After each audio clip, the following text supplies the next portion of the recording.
پچھلے ہفتے تو میں نے پورا بیان اس پہ کیا تھا نا. لوگ کہتے ہیں فضائل اعمال میں شرک ہے. اگر شرک ہوتا تو تبلیغ والوں سے بڑا توحید پرست تو ہم نے دیکھا نہیں بھائی. وہ تو یہ تو ہوتا ہے کہ ہمیں شکایت ہوتی ہے توکل میں بعض دفعہ غلو کر دیتے ہیں, یعنی اسباب کی بالکلیہ نفی کر دیتے ہیں. تو توحید میں غالی تو کہا جا سکتا ہے کہ بالکل ہی اسباب کی نفی کر دی. بعض لوگ ایسا کر رہے ہوتے ہیں کہ کچھ کرنا ہی, دکان پہ تالا ہی نہیں ڈالنا اللہ پہ. تو ہمارے ایک دوست تبلیغ میں وقت لگا کر آئے, مسالہ زیادہ لگ گیا.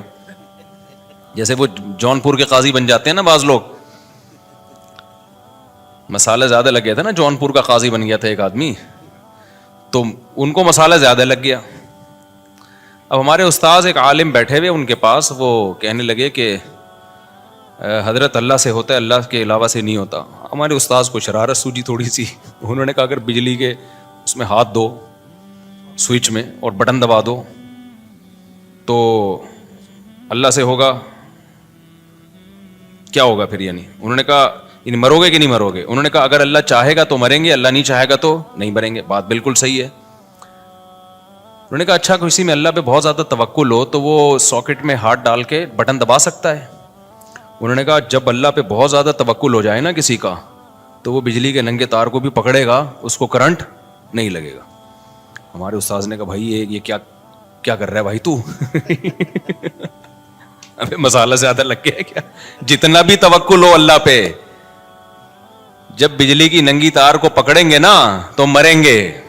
خوب سمجھ لیں, ایسا نہ ہو آپ کا ایمان بہت بن گیا, اب آپ نے کھمبے سے گلے لگا رہے ہیں جا کے, کیونکہ مجھے اب اللہ پہ یقین آ گیا ہے کہ اللہ سے ہوتا ہے, اللہ کے غیر سے نہیں ہوتا. لہذا بجلی کے کھمبے سے میں چپک کے بھی کھڑا ہوں, کیونکہ کراچی میں برسات کے موسم میں بجلی کے کھمبے کے اگر آپ قریب گئے تو کھمبا آگے بڑھ کے گلے لگائے گا آپ کو, چاہے آپ کا سال لگا ہوا ہو چاہے چلے پابندی سے لگ رہے ہو. کھمبا نہیں دیکھتا کہ اس کا سال لگا ہوا ہے یا اس میں توکل ہے یا نہیں ہے. اچھا ماشاء اللہ ماشاء اللہ. تو ہمارے استاذ نے کہا توکل کا یہ مفہوم نہیں ہے. تو انہوں نے کہا وہ جو تھا کہ وہ زہر کا پیالہ پی لیا, ان خالد ابن ولید کا ایک واقعہ مشہور ہے نا, وہ فلاں نے یہ کرامت. تو انہوں نے کہا بھائی وہ تو ایک اللہ کی طرف سے بعض دفعہ کسی ولی کے دل میں الہام ہو جاتا ہے, یہ تو قرآن سے بھی ثابت ہے.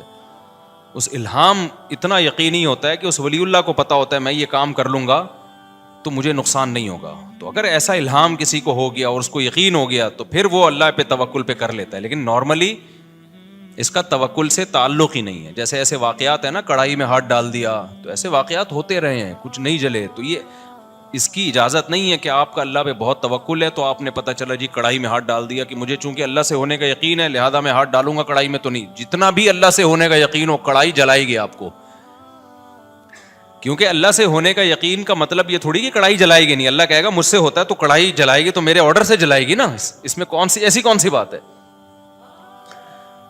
جو ہم تکے بناتے ہیں کوئلے پہ تو اس میں گوشت رکھیں تو بھی تکا بنے گا, انسان کو پرو دیں تو بھی کیا بنے گا, تکا ہی بنے گا اس کا.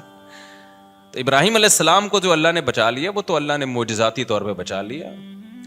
ان کے پاس تو بچنے کا آپشن ہی نہیں تھا نا. ابراہیم علیہ السلام اپنی مرضی سے تھوڑی جا رہے تھے آگ میں, لیکن اپنی مرضی سے آگ میں چھلانگ لگانا اس نیت کے ساتھ کہ اللہ بچا لے گا, خودکشی کا گناہ ہوگا. اگر چھلانگ لگا لی تو مرو گے اور خودکشی کا گناہ ہوگا.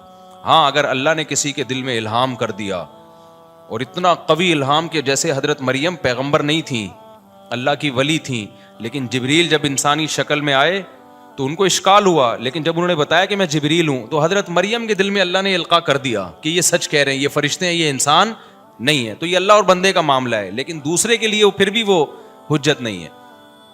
تو خیر میں جلدی سے بات کو سمیٹوں تو قرآن کے جو چند مخصوص احکامات ہیں نا بہت سادہ ہیں. تو مولانا الیاس رحمۃ اللہ علیہ کا کمال یہ ہے کہ انہوں نے دعوت اور تبلیغ کو بہت آسان اور سادہ بنا کے پیش کیا کہ ایک گاؤں دیہات کا آدمی جس کو الف بے بھی نہیں آتی اس کو بھی سمجھ میں آئے, اس کو بھی پتا چل جائے کہ مجھے بننا کیا ہے. اور یہی پیغمبروں کا طریقہ تھا. آپ دیکھ لیں نوح علیہ السلام کیا کہتے ہیں, ربی انی دعوت قومی لیلا ونہارا, اے اللہ میں نے دن اور رات اپنی قوم کو پکارا, فلم یزدہم دعائی الا فرارا. آگے وَإِنِّي كُلَّمَا دَعَوْتُهُمْ لِتَغْفِرَ لَهُمْ جَعَلُوا أَصَابِعَهُمْ فِي آذَانِهِمْ وَاسْتَغْشَوْا ثِيَابَهُمْ وَأَصَرُّوا وَاسْتَكْبَرُوا اسْتِكْبَارًا. واستكبروا استكبارا. آگے کیا ہے؟ ثم انی دعوتهم جہارا. ثم انی دعوتهم جہارا.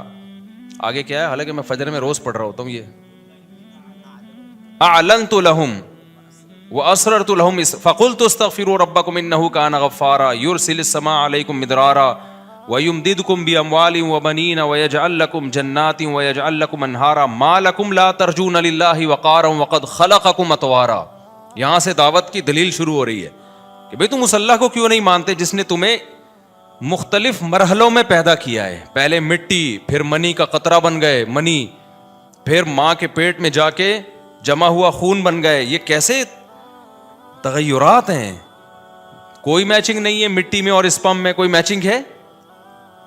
اب سائنسدان تو بیٹھ کے وہ کچھ نہ کچھ کرتا رہے گا بیٹھ کے، لیکن جس کو اللہ پہ ایمان لانا ہے نا اس کے لیے اتنی دلیل کافی ہے. یار کیا سافٹ ویئر انسٹال کیے ہیں مٹی کے اندر کہ جب وہ ماں باپ مٹی سے بنی ہوئی خوراک کھاتے